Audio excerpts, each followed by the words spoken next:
নমস্কার বন্ধুরা, আবারও চলে আসলাম। এই দেখেন, জালি বাঁধা হয়ে গেছে, শাটারিং হয়ে গেছে। এই দেখেন, এখন ঢালাই দেব, মাল ফেলবে। দেখেন, এগুলোর বেড ঢালা হয়ে গেছে, এটারও বেড ঢালা হয়ে গেছে।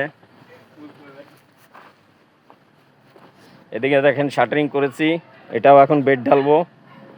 মোটামুটি একসঙ্গে 2-3 রকমের কাজ হচ্ছে। একদিকে বেড ঢালা হচ্ছে, অনেকটা ডাউন, ওই জন্য শাটারিং করে বেড ঢালা হচ্ছে। আর একদিকে জালি বেঁধে বিম ঢালাই হচ্ছে। তা বন্ধুরা, ভিডিওটা যদি ভালো লাগে অবশ্যই পেজটাকে ফলো করে দেবেন।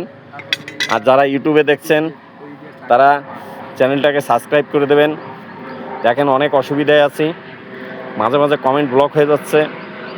কাল থেকে কমেন্ট ব্লক, কাউকে কমেন্ট করতে পারছি না, রিপ্লাই দিতে পারছি না, খালি লাভ রিয়াকশানের উপর দিয়ে চলছে। তো বন্ধুরা, বেশি বেশি করে ভালোবাসা দেবেন, পাশে রাখবেন। ধন্যবাদ। আবার একটা ভিডিওর সঙ্গে দেখা হবে। সবাই ভালো থাকবেন, সুস্থ থাকবেন।